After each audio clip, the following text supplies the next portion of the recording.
How do you choose to be positive? How do you kind of write a new narrative? Well, Terry did all of that in his life. So, Terry, welcome to the show. Hi, Nancy. It's so great to talk to you again. I feel the same way. And, so funny.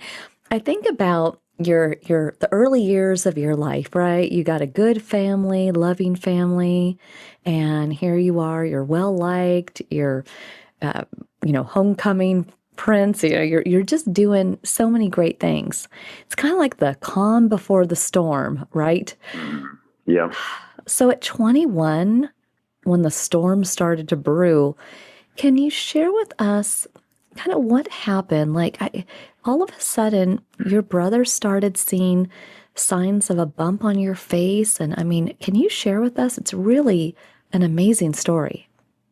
Yeah, it is kind of amazing, Nancy. I really, I guess, wasn't that vain, because I'm always surprised when I look back that I didn't notice this shaving or brushing my teeth. But yeah, it was my brother who first looked at me when he walked into my room one day before a Cal football game, and he said, "Hey, what's going on with your nose? It looks like the right side of your nose is kind of flared out." And I kind of blew that off, Nancy, and it really took, a couple of other uh, situations that prompted me to say, you know what, I should have this looked at. So, yeah, that's what led to it. I finally thank God for other people making comments that led me to the doctor. Well, and you got it looked at. And even that doctor was like, it could just be a pimple. Come back, see me in three Yeah, weeks, you know. But exactly. over time, it turned out to be a whole lot more. What was it ultimately? Yeah, fortunately, I did get the right diagnosis eventually. Fibrosarcoma in my right maxillary area, so sort of the right cheek, behind my nose, above my mouth, in my mouth kind of area. And I say fortunately because it's such a rare cancer and often misdiagnosed. Definitely back in those days, it wasn't always diagnosed correctly. There's so many subtypes of sarcomas. So yeah, really blessed that I got the right diagnosis. But But but Terry, yeah, that typically shows up in like other parts of the body where they amputate. I mean, this is on your face.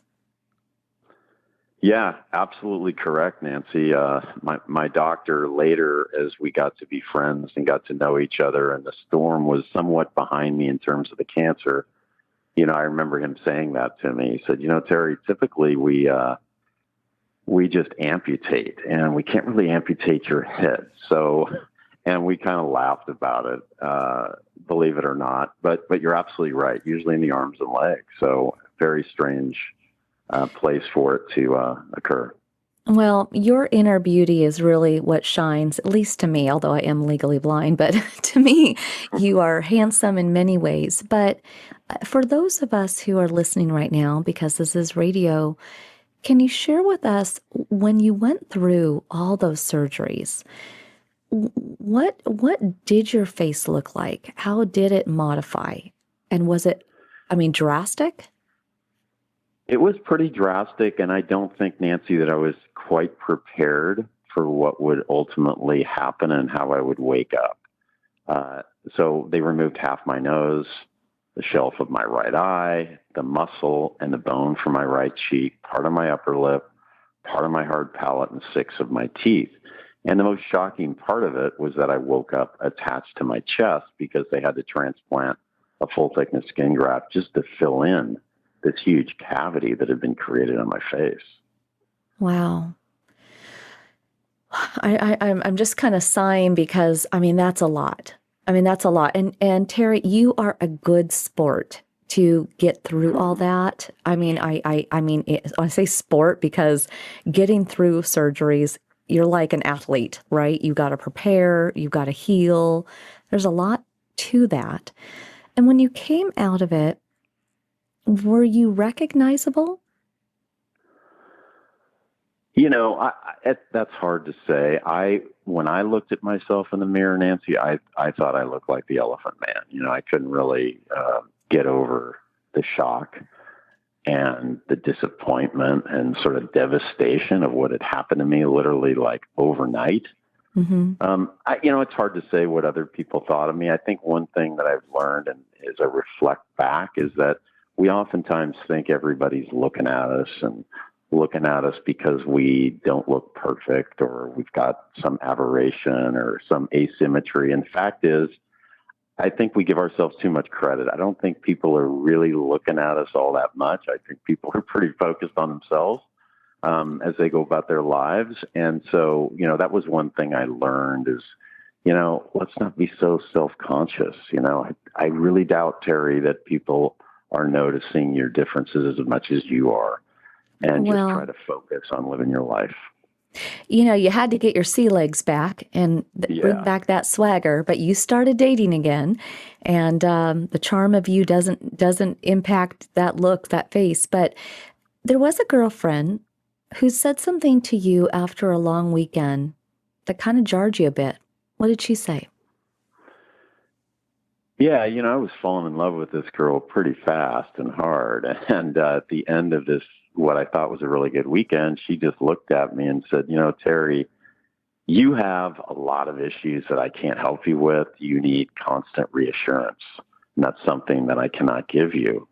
And that was pretty much the boom conversation that hit me like a ton of bricks. And it was shocking to hear.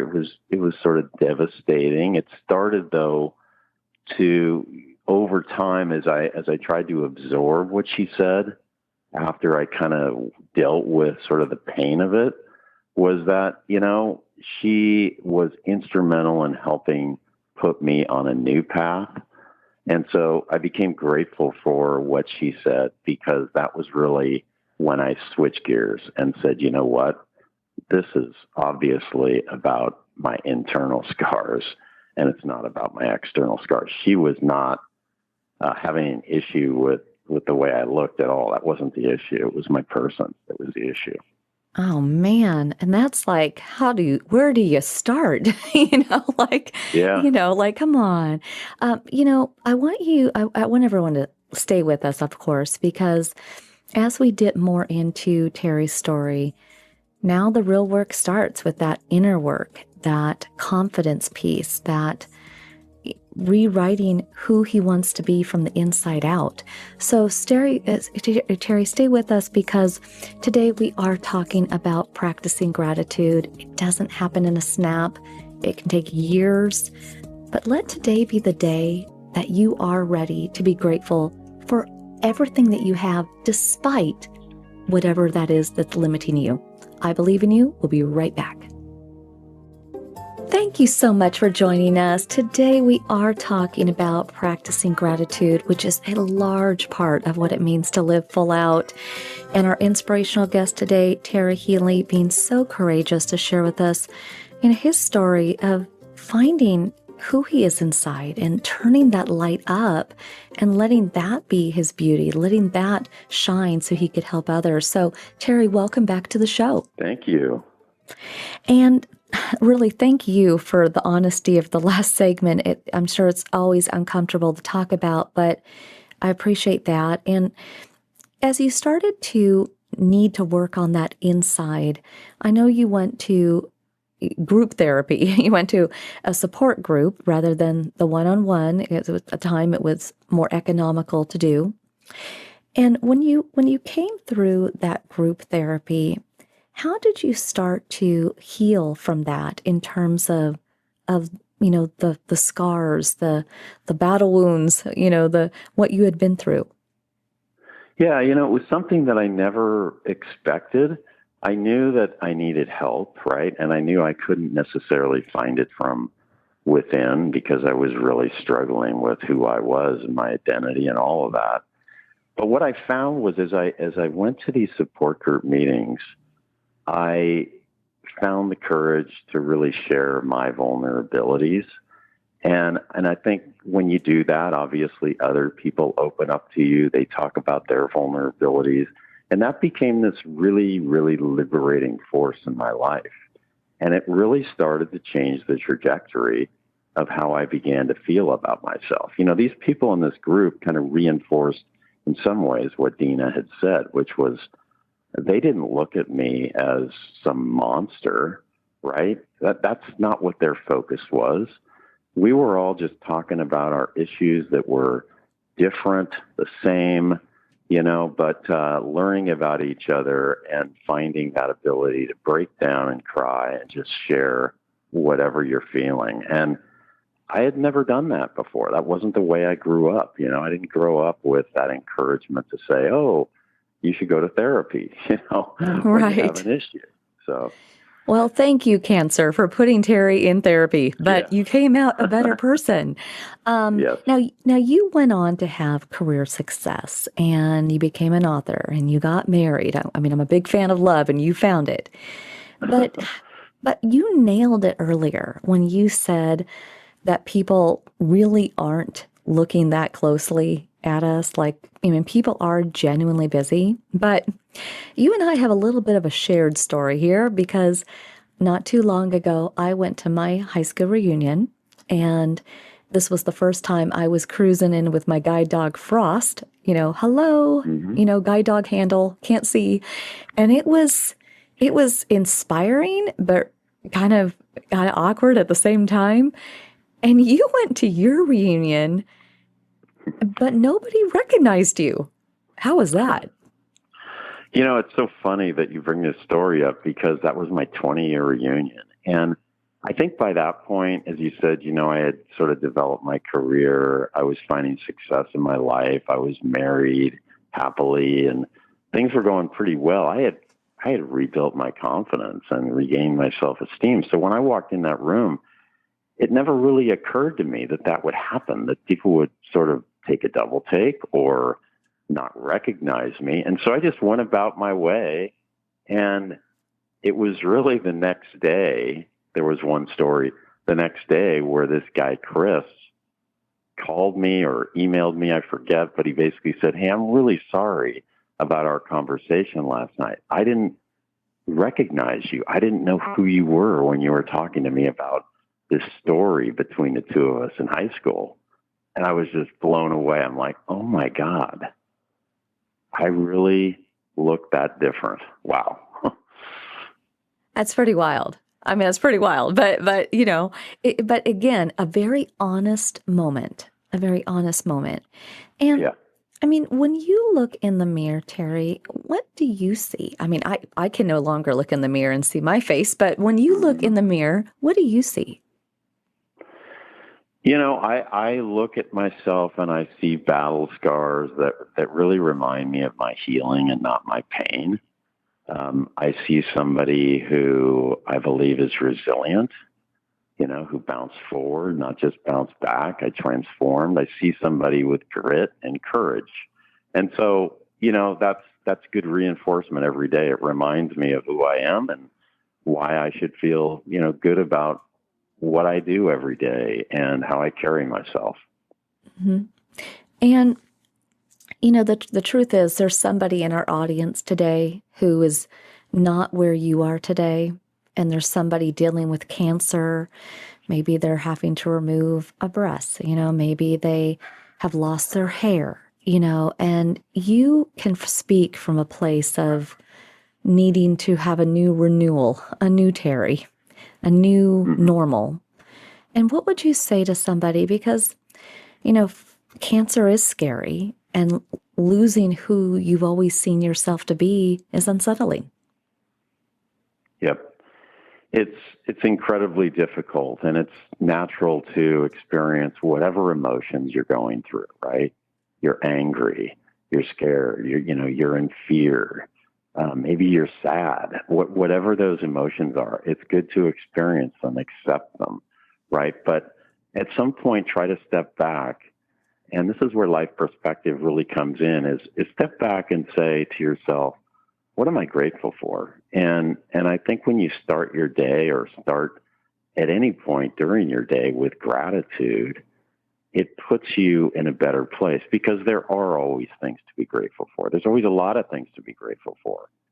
And when you start there, it really does help put you into a positive mindset. You start to look at things differently. And, it's a start. But, Nancy, what I always say is, you've got to start to practice new habits, and that can become a new habit for people pretty easily, I think. I don't think it's a lot of effort.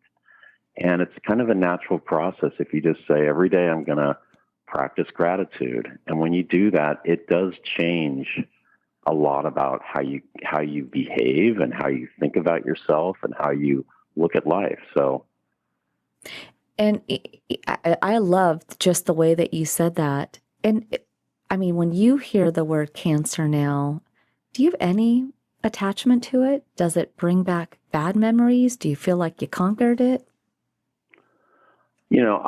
I know this sounds odd, but I feel blessed for my experience. I wouldn't trade it for anything, Nancy, despite the fact that, yes, it was life-threatening. Yes, it was facially disfiguring. I wouldn't trade it for anything. I'd never wish it on anybody else, but it changed me as a person. It transformed me into somebody that's better. Now I can help those that are dealing with it. And I think that's a common thing that people begin to experience as they work through an adversity, is at the end of it, if they survive it, right, they end up being grateful for it. It becomes something that's a badge of, gratefulness. So I think that it's hard to see that when you're in the midst of it or when you're just diagnosed, but, believe that you're going to get through it, have hope. That's key to resilience, and go from there. And someday you will feel proud. Yeah, I love that. And you used to refer to yourself as being disfigured, but you don't do that anymore now that you've more knee deep in that community. What is the new languaging? Yeah, it's interesting. They really, the community, all the organizations that support, children with cleft palates or people with disfigurements that they're born with or acquire, like I did, is facial difference. They call it a facial difference. And so it's less, I don't know, it's just a kinder, I guess, approach that people can use and in some ways feel proud of, right? Because we're all different. Mm-hmm. And so to say that I have a facial difference, I think is something that you can be proud of, as opposed to I'm facially disfigured. Mm-hmm.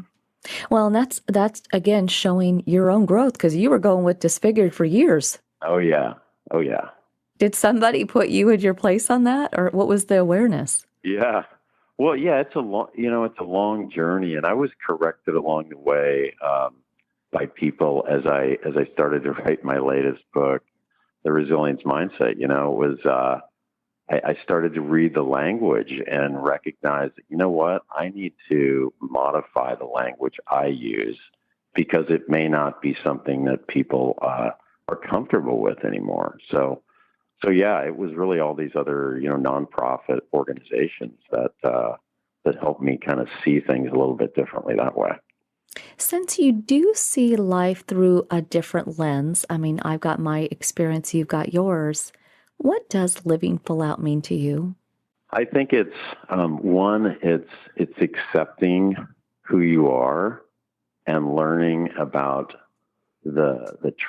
understanding your traits, your characteristics that you embody that help you get through life, and celebrate those, right?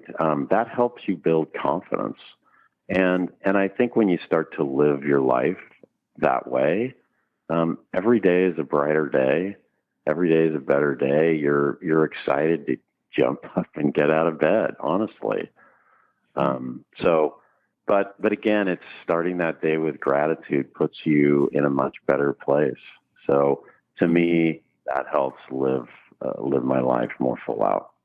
Yeah, I love that. And I have a little audio journal that I keep, and it's just when I have extra time and I go back, man, I cheer for myself. I want to hug myself. It's humbling to have that. So to journal. Yeah. So thank you so much, Terry, for being on today's show. We adore you. And for everybody listening, obviously there's more out there online about Terry, but we encourage you, just like how he got vulnerable, he found his voice, And today he's an inspirational guest. We'd love to hear from you if you've gone through, some hard times in your life and figured out, what you learned from that. Make sure you reach out to us at connect@livingfullout.com. Let us know, of course, what you went through and give us your contact info, and perhaps we'll have you on the show.